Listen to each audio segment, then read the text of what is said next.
पेश नहीं की जाएगी। ज्ञानवापी मस्जिद में जो सर्वे हुआ है उसकी रिपोर्ट आज नहीं सौंपी जाएगी। रिपोर्ट तैयार नहीं है, इसके लिए समय मांगा जाएगा। आज रिपोर्ट पेश नहीं होगी। 3 दिन तक 14, 15 और 16 मई को लगातार 3 दिन तक सर्वे किया गया है, वीडियोग्राफी फोटोग्राफी की गई है और ये जो संकलन है वो काफी बड़ा है। शायद ये वजह है जिसकी वजह से आज रिपोर्ट सौंपी नहीं जाएगी।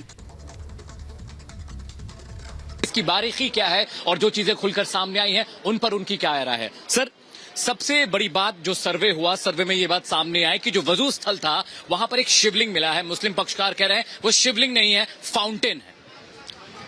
देखिए, वो एक तो शिवलिंग है, फाउंटेन नहीं है। शिवलिंग पूरा का पूरा शिवलिंग है, आकार है उसका शिवलिंग का, अर्घ्य के साथ है, तो अर्घ्य के साथ फाउंटेन नहीं होगा।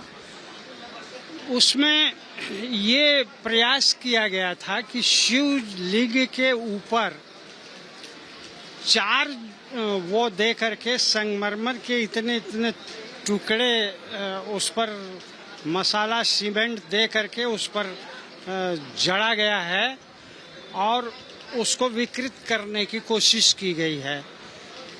लेकिन कुल मिलाकर के वो शिवलिंग ही है, फाउंटेन नहीं है।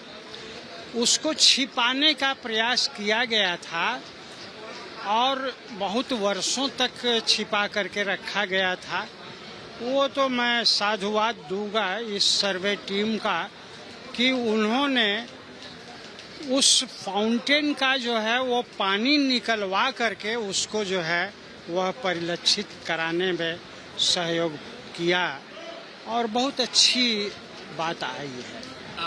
वकील साहब, एक ये बात भी सामने आई थी कि जब सर्वे हुआ तो बहुत सारे साक्ष्य मिले, शिलालेख मिले हैं, स्वास्तिक के निशान मिले हैं, कमल के निशान मिले हैं और जो तहखाना है मस्जिद का उसके अंदर बहुत सारी ऐसी चीजें मिली हैं जो ये प्रूफ करती हैं कि बाबा विश्वेश्वर नाथ का मंदिर वहां पे था। लेकिन मुस्लिम समुदाय इस बात को नकार रहा है। उनके वकील कहते हैं कि जो बातें बाहर निकल कर आई वो झूठ है, सरासर गलत है, वहां पर मंदिर के अवशेष नहीं है। देखिए, एक बात कही गई है कि साच को आंच क्या है। न्यायालय ने बहुत समझबूझ करके केवल जांच का आदेश इसीलिए नहीं दिया कि जो कोई व्यक्ति जाएगा, कोई वकील जाएगा, सर्वे करके अपनी आख्या देगा तो सीधे सीधे उसको कहा दिया जाएगा कि ये बेईमान की हैं और हिंदुओं से मिल करके इन्होंने रिपोर्ट दे दिया है और गलत है, मौके के विरुद्ध है।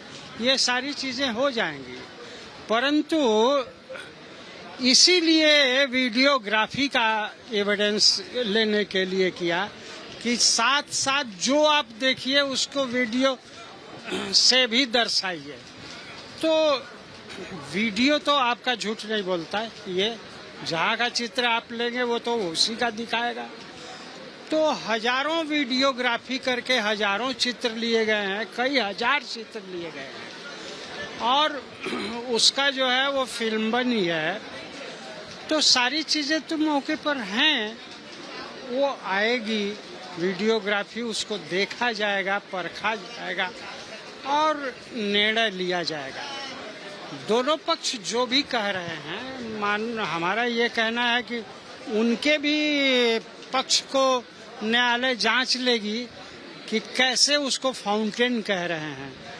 फाउंटेन वो नहीं है। स्थिति उसकी ये है कि वो स्थान एकदम 15वीं शताब्दी के जो मंदिर का अवशेष है उसकी गहराई से, तल से रिलेटेड है और मुझे बताया गया कि उस फाउंटेन से एक पक्का ड्रेन गया है। वो ड्रेन जो है वो स्वयंभू जो प्रधान लिंग है, जो सेंट्रल डोम के नीचे अवस्थित हैं, जिनका आकार 100 फुट का है, अर्घा 100 फुट गहराई लिए हुए है, उस अर्घे से उसका संबंध है। पुरातत्व सर्वेक्षण के लिए न्यायालय से प्रार्थना किया था और 8 अप्रैल 2021 को मेरी प्रार्थना स्वीकार कर ली गई और पुरातत्व सर्वेक्षण का आदेश दिया गया। मैंने कहा था कि खुदाई की जाए उस जगह की। खुदाई करके बाहर से वहां पर पहुंचा जाए। ऐसा नहीं है कि इसको हटा करके कोई पहुंचे।